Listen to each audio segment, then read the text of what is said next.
You can introduce yourself and start at the very beginning, what year it was, and how you got into veganism, and then how it unfolded. Okay, so my name is Erla, and I was vegan consistently for 4 years, but vegetarian and kind of in and out playing around with veganism for 7 years total. So it's been like, yeah, it was like a winding road, and now I've been 6 months, just over 6 months, really animal-based diet. And my gut and my skin has changed so much. It's really unbelievable. And I'll get into what I do now later. But so I was in ninth grade, I believe. I can't even think of the year. Maybe it was like 2011. I don't know. Yeah, I was in ninth grade, and I had a couple friends who were vegetarian, and they were gymnasts, very athletic. They were very fit and very lean girls, and I was very fit as well. I did cross country, and I thought, oh, this might be a better way for me to, up my performance in running, and why not try it out? And I was always kind of curious about how these girls were doing, like with their health, but they looked great, and I wanted to be like my friends, of course. So I started considering it, and the moment I decided to stop eating meat was it was like a split second decision. I was eating chicken with my family at dinner, and just something clicked in my mind, like, oh my gosh, this is a dead bird, as if it was just like out of nowhere. Like I got this like message, like, oh, this is a dead bird, and I just spit it out, and I said at the dinner table to my family, I'm not eating meat anymore. And they were like, okay, like, yeah, you do what you want. My mom's a yoga instructor, and she's very familiar with vegetarianism, and it's something that is always kind of, yeah, she's always accepted it. She's not vegetarian herself. She doesn't eat pork. She doesn't eat dairy, which also made it very easy to be vegan in our household. Um, but yeah, so in that moment, I decided I was going to go vegetarian. So I stopped eating meat and I started making my own lunch and brought it to school. It was always, just so many carrots, and I would bring whole avocados, and I would make like nice sandwiches. But then after that school year, I was away for the summer, and I was visiting family, and I was kind of bored. So I would just go on YouTube, and just like so many people, they found out about veganism through YouTube.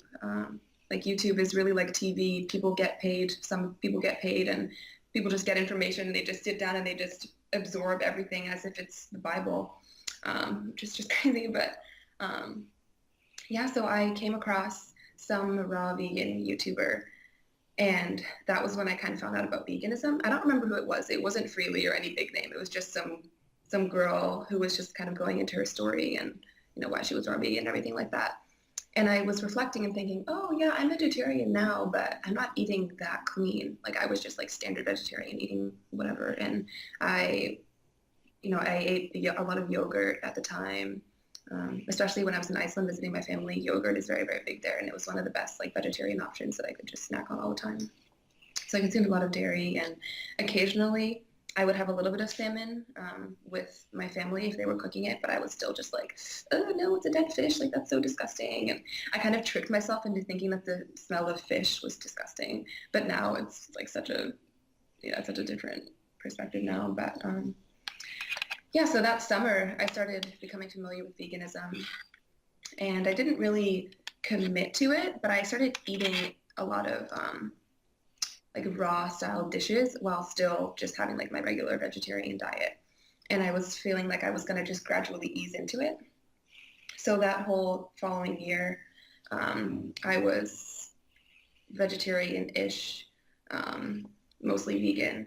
And that progressed through most of high school, just eating that way. And I was always very slim, very lean. I didn't have any problems with my skin at this point. This was like, yeah, a couple years into it of just vegetarianism, not full veganism.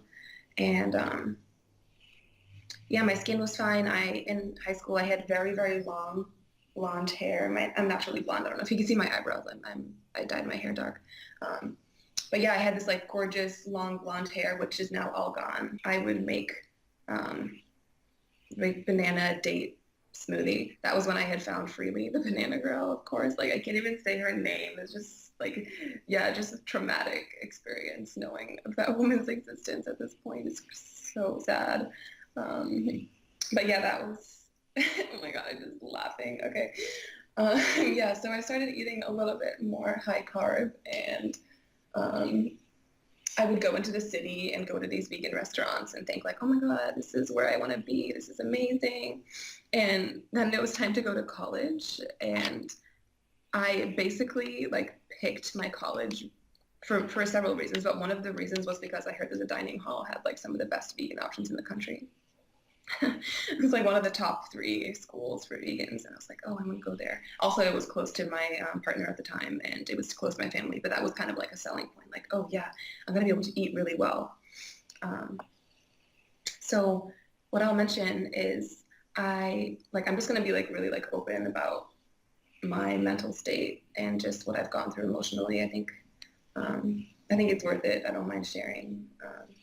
So I have had a lot of early childhood trauma and a lot of family trauma, and I've always been moved around. I've moved probably, yeah, I haven't even counted how many times I've moved. I was removed from my homeland like really traumatically when I was 6, ripped apart from my true family and just separated from one of my birth parents. And it was a really, really severe experience.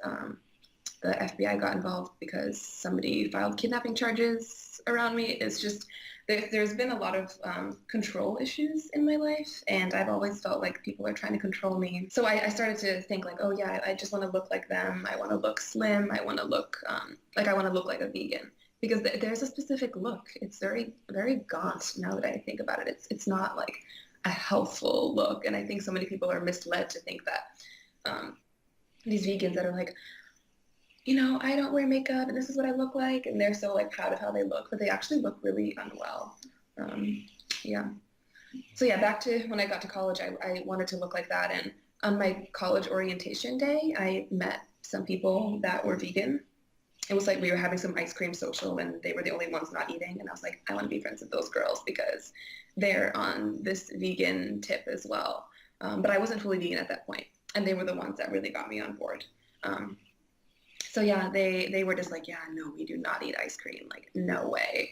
And I was like, oh yeah, that's so cool. Like, that's amazing. I'm like vegan now. Just because these girls, they like looked kind of cool, and I don't know.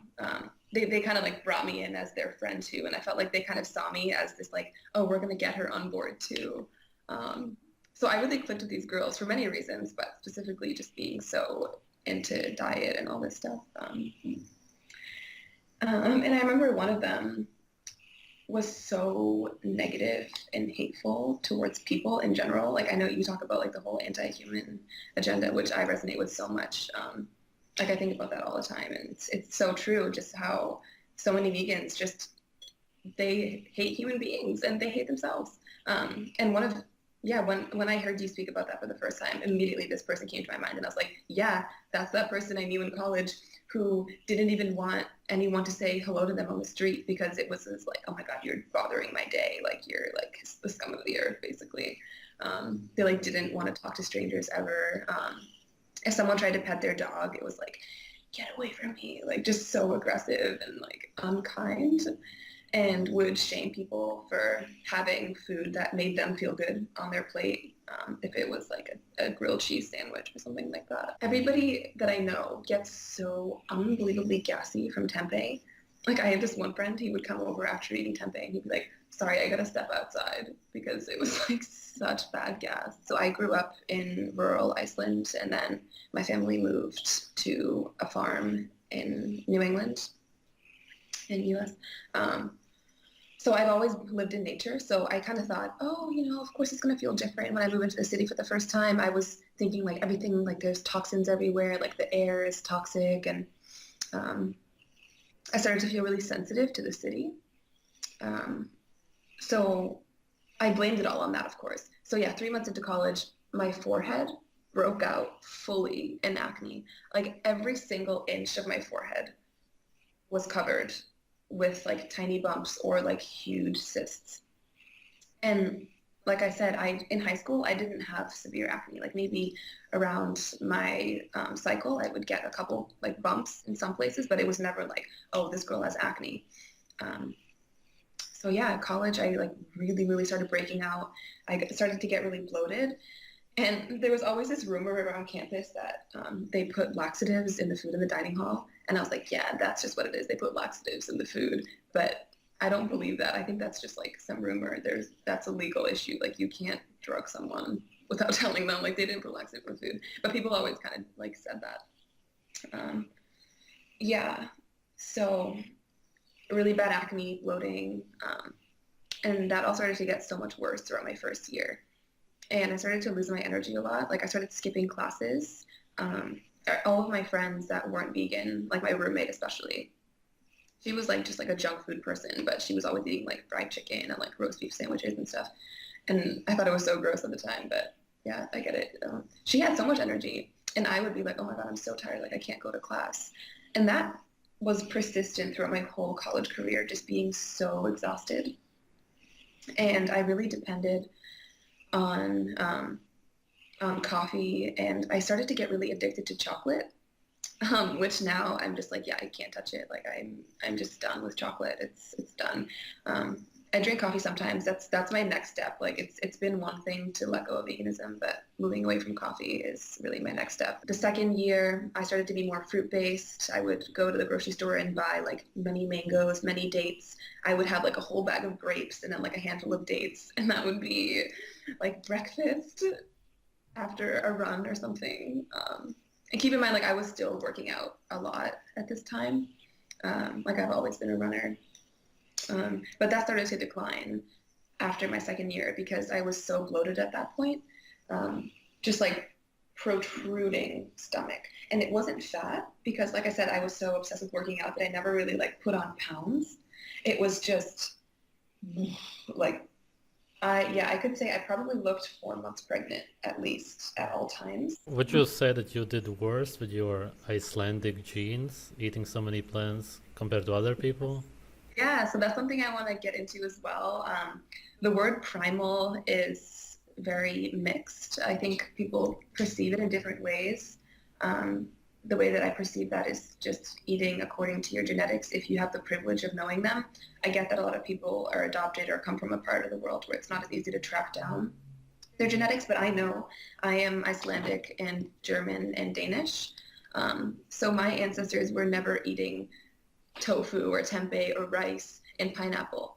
And for like a consistent like lunch meal for me was like rice and pineapple and a little bit of like peanut butter on toast. Because that's what all the vegan YouTubers were saying is totally fine. And all these vegan doctors are like, oh yeah, just eat starch, just eat carbs, you're gonna be good.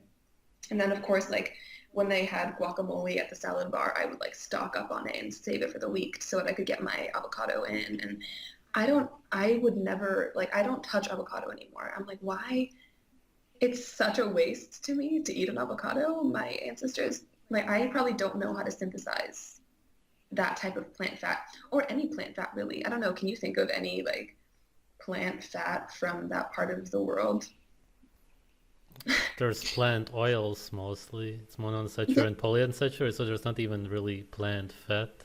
It's mostly Yeah, oil. yeah, exactly. And I don't think any of my ancestors cooked with oils even. It was just butter. In the middle of nowhere in Iceland, all you can really eat year round is fish from a river, cows, sheep, pigs, chickens, eggs, butter, and then carrots, potatoes. And those are like the only vegetables really that people would eat there. Maybe herbs if you grew them indoors, onions, and then seaweed. Um, yeah, Would that would you be say that overall you ate a good, vegan, balanced diet? so it went in and out. That's the thing. So yeah, my first year of college, I was just eating like whatever was vegan around me that I could eat. Like I said, I always tried to eat really pure. Even in high school when I was making my lunches, like I said, like I would just bring carrots or avocados or make like a huge raw salad. And I started doing these raw dishes, and I started doing some raw baking as well, like making like cashew, banana, mousse cakes and all this stuff. Like, and just thinking that was like the healthy dessert. Uh, yeah, so I went in and out of being like healthy. My second year of college was definitely the most extreme high carb, but I wasn't eating potato chips or just like junk, I was just eating like whole foods. And then my third year, that was when things really changed for me. Before my third year, I was in Iceland for the summer, and I had just gotten out of a rough relationship, and I was really stressed out. And this is so silly, but the person I was dating had really blonde hair like I did. And when we broke things off, I really wanted to separate myself from the relationship. And I was like, I'm going to dye my hair. Like, I don't want to be reminded of this person because we both had this like white hair and I didn't want to look like them anymore. So I just was like, oh, I need to change. So I dyed my hair this like reddish pink color, but it was kind of like being a redhead, but like really, really light, like strawberry blonde. Um, and I swear after I dyed it, it wasn't that my hair fell out when I was dyeing it. It wasn't that the hair dye, it was like a natural henna. It would have strengthened my hair if anything. When I dyed my hair, I noticed immediately how brittle it was and how sensitive I had made my hair, literally just from seeing it go from one color to the other, just seeing how thin it had become. I just had this mindset of like, oh yeah, if it's natural, meaning it comes from nature, that means it's healthy for me. But at that point, I didn't understand that bananas, where they are now, aren't natural. I didn't understand that eating maca powder and cacao and spirulina and kelp noodles and all these superfoods that I was really starting to get into weren't natural to me. Maybe they were natural to somebody in the rainforest hundreds of years ago, but it's not something that is natural to me. So I think I was very misled by this person. If he's watching this video, like, yeah, I don't know, you shouldn't have told me that. It's very dangerous to tell someone like, oh yeah, just eat like natural, because people will pursue that in different ways. And he was really big into charcoal. He had this Norwegian charcoal powder that he would make tonics out of, and we would drink that.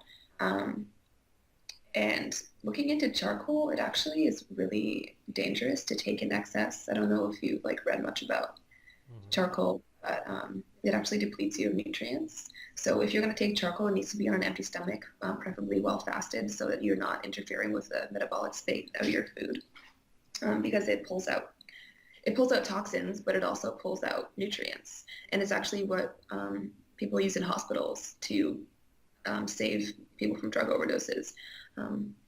So I was doing a lot of charcoal, which I think pulled out a lot of the nutrients in my body, which definitely did damage. But yeah, so that summer I was eating a lot of like superfood type things with this person. And then I came back from Iceland that fall to go back to school. And I noticed how much hair I had lost. Like I said, I had really, really long blonde hair, and I'll just show you my hair now. It's growing back, but this is like all I have. Like you can, like, it's basically like see-through. It's so unfortunate. And I had to dye it dark because I just felt like I looked so unwell with that color and how thin it was. And I have healthy hair coming in now. I have highlights right here. I tried dyeing it purple, but it failed. So yeah, my hair is growing healthy up top. It's wet. I just took a shower. But from here down, this is where like the orange and blonde is, and it's just like totally dead, because that's what my hair was when it was growing. And it wasn't the hair dye. It was like, it wasn't the orange hair dye. Definitely, it was like a henna. It was supposed to make my hair healthy. So yeah, I came back and I realized how much hair I had lost, and how severely bloated I was. That whole summer, I didn't want to wear a bathing suit because I felt like I looked pregnant. I was going to all these hot springs in Iceland and feeling like, oh, I'm going to enjoy this so much, but I just felt like I was hanging out with this guy, and I felt like people were going to think like we were having a baby or something. Like I genuinely thought like I looked like I was having a child. But I mean, I definitely wasn't. Like I always had my period. A lot of vegans lose their period. I always had mine just fine. So I can't speak for that. But I genuinely was like, wow, I I look like I'm with child. So that fall, it just got so much worse. And up until that point, I was still pretty active. But at that point, my bloating was so severe and my gut issues were so bad, just gassy pain to the point where if I felt like I pressed on my stomach, it was like, oh, like this, like really tender, like stabbing type of feeling. Um, it was really, really bad. And that, of course, affected my skin too. So my skin was just wretched at this point. Like it wasn't just at my forehead at this point. It was like all up on here. My scarring is mostly gone now, but it was like deep, just like on every inch of my face, just like bad acne. And I got it on my chest too, my back. Yeah, just my skin was just screaming at me, probably from the stress in my body of just overloading it with so many carbohydrates and just my insulin levels constantly spiking. Like no stability with my blood sugar at all. So yeah, I got back and I had to stop working out basically that fall because it hurt so much to do any type, like I always like doing like ab exercises and trying to stay toned in this part of my body just because I feel like a lot of our energy comes from our core, and that's something I've always really believed. And I couldn't do any ab workouts. I couldn't do a push-up or a crunch or anything because I just felt like so much pressure in my stomach area, in my gut. And I always felt like I was full of food, even though I was going to the bathroom like 3 times a day, like really heavily. A little TMI, but yeah, it was just like I thought I was like full of food, but I wasn't at all. Like I was emptying. It was just like air. At this point, I don't even know what it was. I think it was just air and like water weight, perhaps. I have to look into it more. But yeah, I also started running less because I would be running and I would just feel like the weight of the pain in my gut, just like pounding, pounding, pounding every time I was running. And I also had to stop doing yoga. So yeah, I grew up doing yoga and I forgot to mention that, but yeah, that was something that I always did as well. Like in high school, I think part of the reason I was really lean and fit was because I would do like an hour of like deep stretching or yoga every day. So I had to stop doing that. So yeah, this was like year 3 into full veganism. And that winter, things just started to get really, really rough for me. Skipping classes, my skin just terrible, my energy so unbelievably low, just like, yeah, just could barely function. When our GI system is off, of course, your whole mood is going to be totally unbalanced as well. So my mood was really, really bad, and I wanted to be in solitude. I wanted to have time for myself. So I went there, and I didn't spend any time with my family, but I went to stay with my aunts and uncles but I stayed at their guest house because I wanted to be alone in the countryside at their farm. It's a massive dairy operation. It's really wonderful. Which is really sad. Like when I was vegan, I would visit the farm and be like, oh, I need to save these cows. Like I'm gonna rescue one of these animals one day. But it's a really wonderful grass-fed operation, like no hormones. They're so happy. It's like one of the most beautiful farms I've ever visited. But I was so brainwashed when I was vegan that I thought like my uncles were like these bad guys, like, you know, like torturing these goddesses in the cow house. Like so ridiculous, so sad. Yeah. And it's really sad. I feel like they really judged me when I stopped wanting to drink the raw milk with them, and when I refused everything at the dinner table from them. And they would always be like, oh, you're so skinny, you're so skinny. But in my head, I was like, no, I look pregnant and puffy, but okay, sure. Yeah, so I was staying with them, but alone in the guest house. And it was a really, really beautiful weekend that I spent there in solitude. And the reason I'm going into this is because this was like the reason I started to question everything. So it was a really beautiful day. And yeah, I was having all types of revelations that day. I was just journaling and meditating and having a really beautiful time. And like I would climb up the cliffs and look at the pink. The sun doesn't come up really during the day in Iceland in the wintertime. It just peeks over the ridge and everything's bright pink and really beautiful. And there's like steam and fog from the hot springs. And it was just really magical. And I think it sparked this realization in me that I was really disconnected from nature at that point. I just started to feel really removed from the environment that I was in. And I felt that I was in my home. Like that farm is where I feel most at home. I want to live there again. And it's truly like my center. But I felt so separated from it at that point. And I started to get like a little woozy, thinking like feeling mentally unstable in that moment. So I went inside to the house after I had like been on this hike. And I came back in and I felt, okay, maybe I should eat something. So I opened the fridge in the guest house to see what I had for food with me. And I had been there for a couple of days, so I was running kind of low on foods. But I had like tofu, broccoli, some rice that I had made the night before. I think I had like some Brazil nuts, and a couple like snack items like rice cakes and almond butter. And then in the freezer, I had frozen mango. And I thought, okay, like maybe I'll just have some mango before I start cooking my dinner because I just want a little snack and I just need to go like meditate. Just gonna go sit down, relax, and have some mango. And in that moment, something really clicked for me. After having that realization outside and then coming back inside, just feeling like something's really wrong. I looked at the bag of frozen mango and it said product of Chile.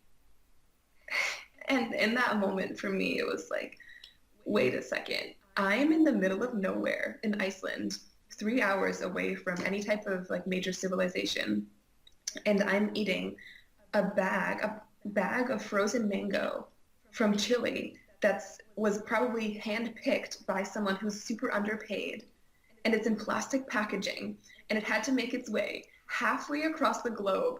Imagining how much energy and resources and fossil fuels and all this stuff it took to get from the bottom of South America to the Arctic Circle is just, yeah, it's that for me. I don't know what happened, but I'm so thankful for that moment where I just realized like, this is not what I need to be eating. And yeah, I mean, I had a couple bites of it and I was like, this is not it. Like, this just isn't it. Like, wow, okay. And I didn't want anything I had in my fridge.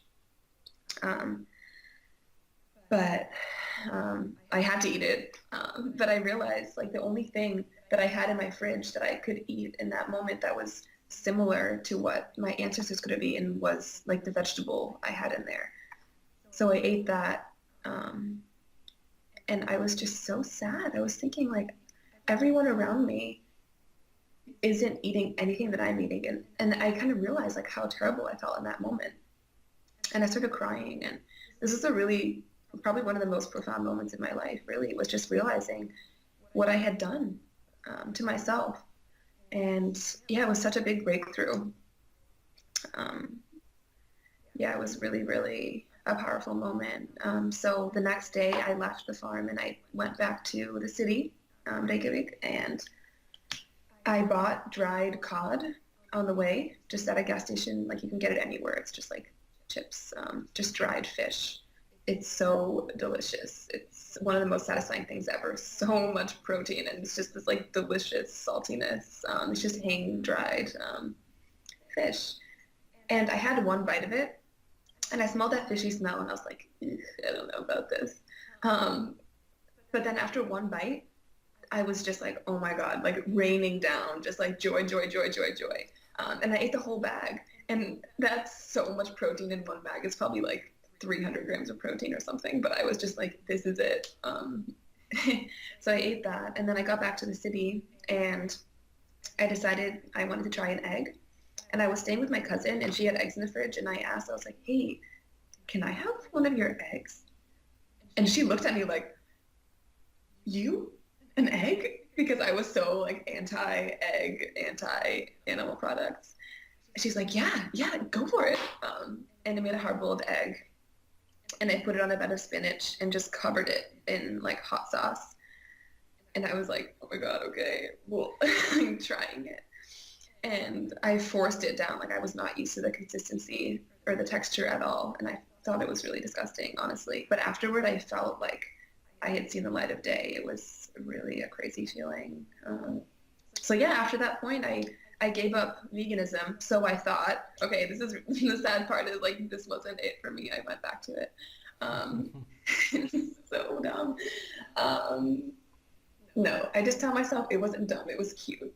I'm just trying to be nice to myself. Um, so yeah, so I went back to the US and I went back to school. My semester began again and I started eating just the meat in the dining hall, which of course wasn't the healthiest. It was just meatballs and all types of processed things. Like the meatballs, they have wheat flour in them. And I never was eating gluten. Like I would have toast, but it would always be like gluten-free. Because sensitivity runs in my family. I started dating someone who was vegan. I think like 6 months into my like I quit veganism, like I'm over it. And I started seeing these like ex-vegan videos on YouTube and I was like, yes, oh my God, I'm not alone. This is awesome. I think the first person I saw go ex-vegan was Nikocado Avocado. Do you know about him? Yeah. He does like huge mukbang videos. Yeah, so he went from like really like healthy, like supposedly vegan to now just like super extreme like junk food mukbangs. But he was the first person that I thought like, oh my gosh, like I can just quit if I want to. Yeah, so I met this person who was vegan and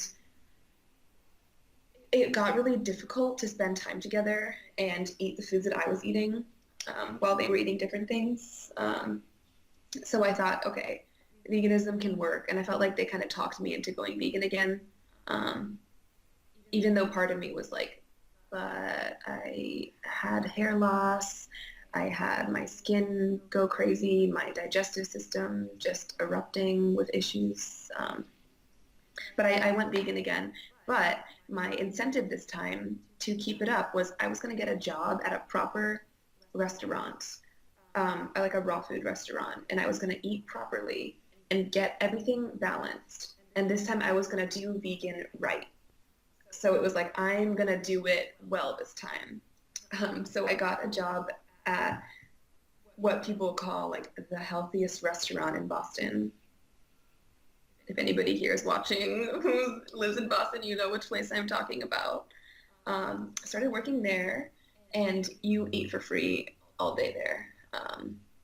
The rule is like you get one free meal a day, but everybody's just snacking all day long, and it's so toxic. Everyone's just grazing all day. It's like you go to the bathroom and like you come back and you just eat like a date with sun butter, and that's like, oh, just a little snack like out of nowhere just because we're supposed to be grazing all day. I don't think so.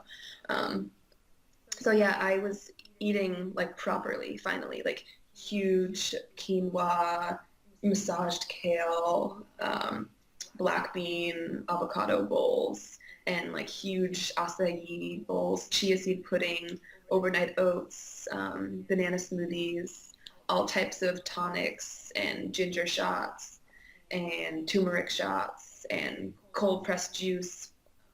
The one that I drank the most was carrot, ginger, pineapple, lemon, I think. And I was drinking that as if it was like just water, just like loved it so much. And I started to feel a lot better than I was when I was first vegan. Just because I think I wasn't eating as much processed food. I wasn't eating like tempeh and all that stuff anymore, and I wasn't eating as much gluten-free bread. It was just like these like whole foods. But I was so bloated still. It was just absolutely crazy. Like I would take a break from work and I would go be on the toilet for like 20 minutes, just like, oh my God, like, ow, like this is really bad. Like I would come back from the bathroom and people would be like, is she okay? And also not everybody that I worked with was even vegan in the first place. So they were probably fine because they would go home and maybe have some chicken. But I would go home and keep eating like that. And I think a lot of vegans, they are willing to sacrifice their own health, their own well-being for this cause that's completely made up. It's not better for the animals. It's not better for the environment. It's not better for your health. And then some people start to think, oh yeah, my health's not doing that great, but at least I'm doing something for the animals. And it's like, what animals though? Like, what animals are you? I don't know. Like, I think they're gonna be okay. Um, yeah. Of course, I don't support factory farming. I don't eat anything factory farmed, and that's a very different topic. But yeah, so I was eating there for a year, and then I again like went to Iceland for the summer. I usually spend my whole summer there. That's why it's like it comes in like years. That's why I mark the year. It's like I go to Iceland. It's like a new year begins kind of. Um, so I went there for the summer. This past summer, 2018, and I was by that point I was done with university, and I was ready to go into the real world. And I had a very like open mindset. My perspective had changed. Was very just receptive to new ideas. And I went to Iceland, and I spent a lot of time with my grandparents, and they have a summer house in the southern part of the country, and it's right on this huge river. And they have a share of the river, and people pay them to be able to fish on the property, and they catch salmon from the river, and they get it professionally smoked and cured. And then my grandparents get a share of that cured salmon. And for years, I like denied that food. I was like, no, like that's bad for you. But it's like the most pure, beautiful, wild-caught salmon from the rivers of Iceland, from my grandparents' property. Like, how could I refuse that? I don't know. But last summer I tried it, and it made me so happy to be able to enjoy that meal with my grandparents. Just my grandmother's face seeing me eat the fish from their property was really special.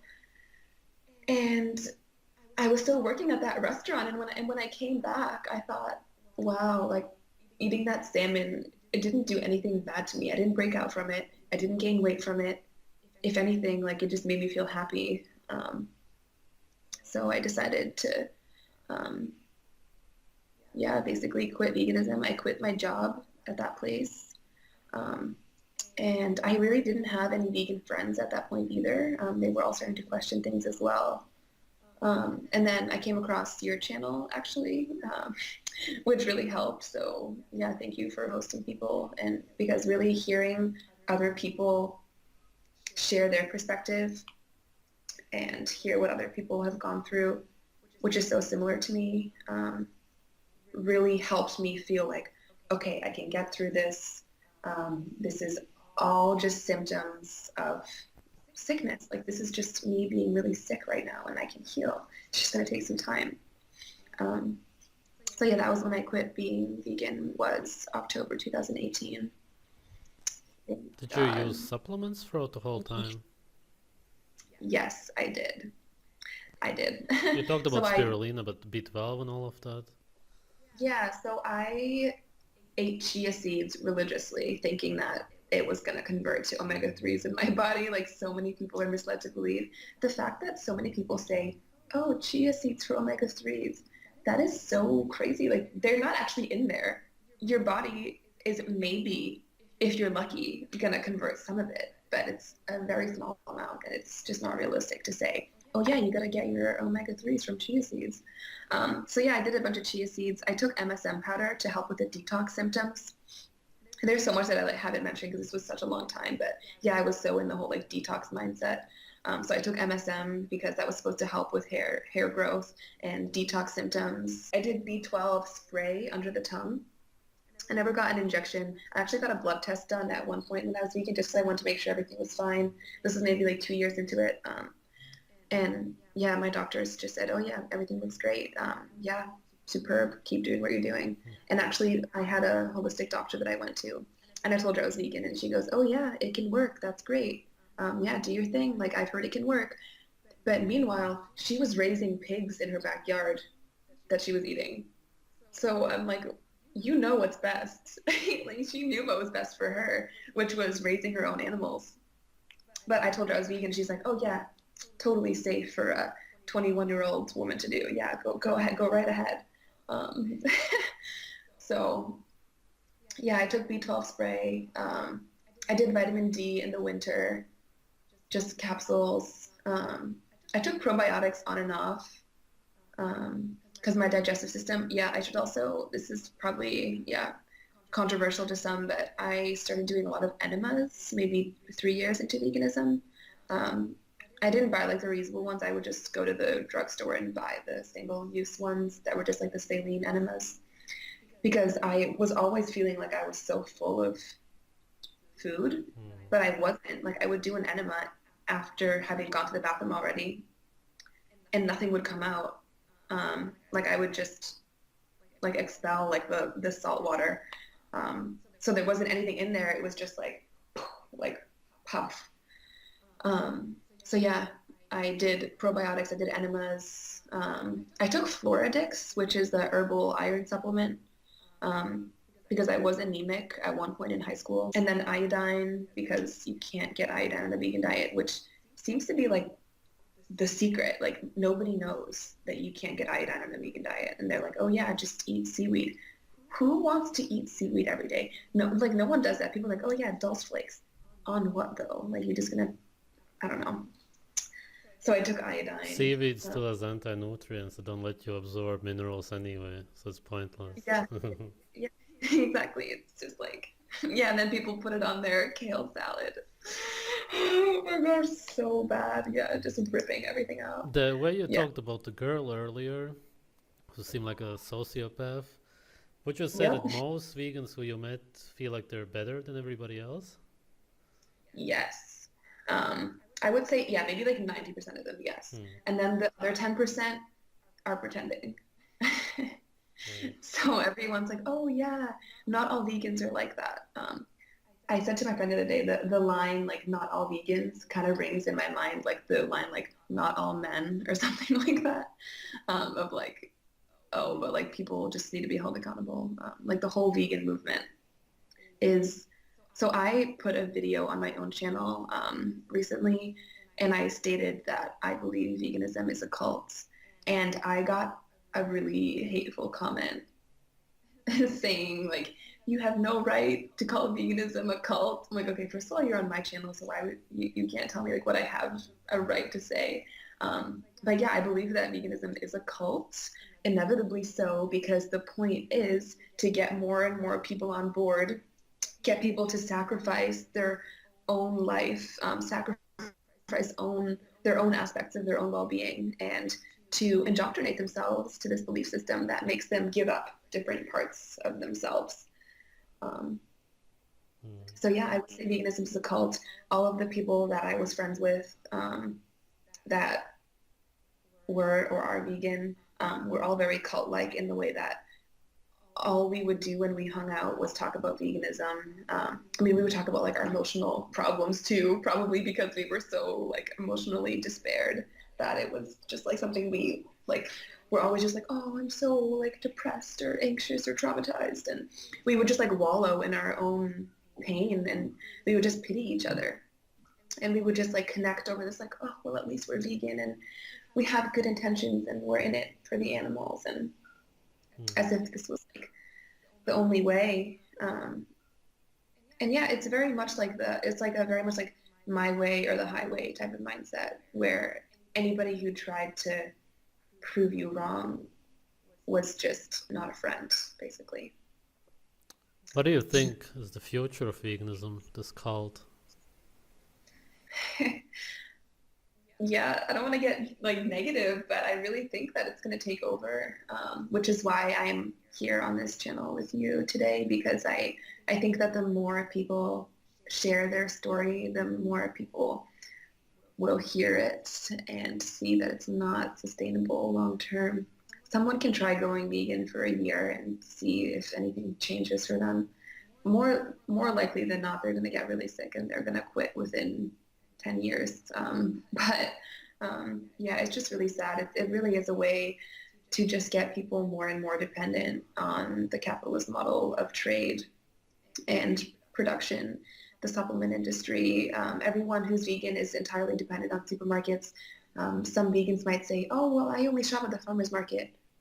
So you buy your nutritional yeast, your sriracha, your olive oil, your coconut oil, your cacao, your avocado, all your spices. You buy all that at the farmer's market too? No, I don't think so. Like it's all a way to get people more dependent on the capitalist model of trade.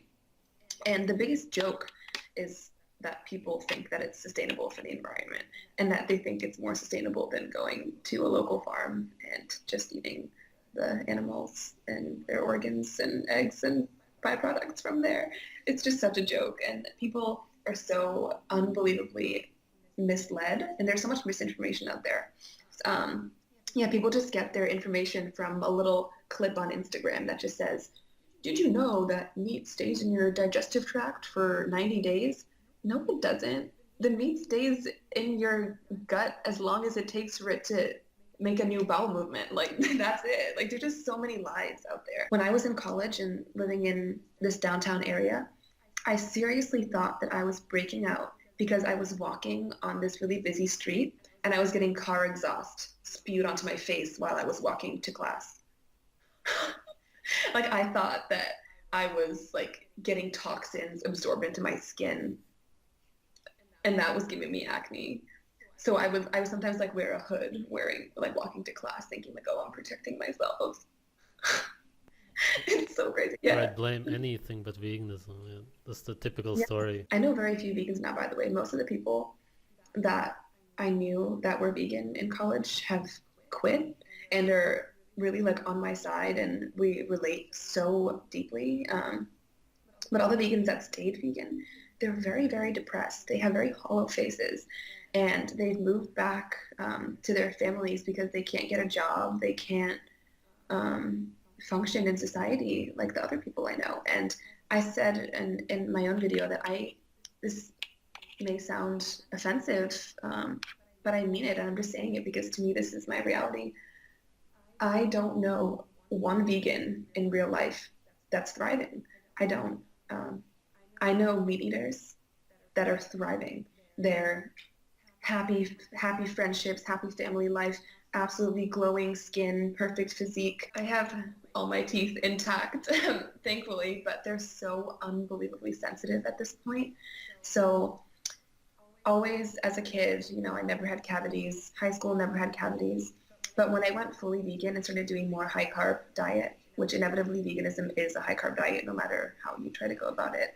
It's going to be high carb no matter what. But I have to drink with a straw. I try to use a metal straw so I'm not using up as much plastic, but I can't drink water without using a straw because my teeth are paper thin. Like they feel like I could just like rip them out. And my teeth are so unbelievably sensitive. And I have so many cavities. Every time I go to the dentist, I have at least 3 cavities. And the amount of time that has been spent for me in a dentist chair, I'm only in my mid-20s. And I genuinely fear that by the time I'm 30, I'm going to have lost some teeth permanently. Okay, so my urinary system is completely screwed up. And I know that has a lot to do with vitamin deficiencies. But I've had kidney failure twice. In the last 9 months, I've been hospitalized, emergency room. It's not a UTI because I don't show any symptoms of urinary tract infection. It's not that I have bacteria up there, like just going up from a urinary tract. It's just something with my kidneys is really, really wrong. They also believe I pass kidney stones as well, which I think is from putting like massive stalks of kale and spinach into my smoothies all the time. And yeah, I just hope that any vegan watching this will have the patience to listen to themselves and to really, not forget what your roots are and to really remember what it is that made you feel good as a child, like what foods you grew up eating. I just would encourage anyone to really listen to themselves and not be wrong to question yourself and to admit that you're wrong. For me, I'm still like, I might be wrong. I'm never going to go vegan again, that's for sure. But who knows, maybe one day I'll eat more fruit, or one day I'll stop eating a certain type of like fish, who knows. But yeah, I just don't want to be too religious about anything. And I also don't want to cancel the option of connecting with certain people just because of the way that they eat and the way they choose to live their life. Like you may not agree with some things that I do. I may not agree with some things you do. Who knows? Nobody's ever going to fully align on a ethical level with somebody. But that doesn't mean we can't be friends. That doesn't mean I can't learn something from you. You can't learn something from me.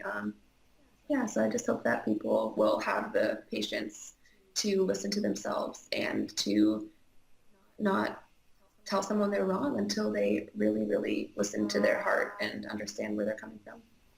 All right. Thank you. Yeah, thank you so much.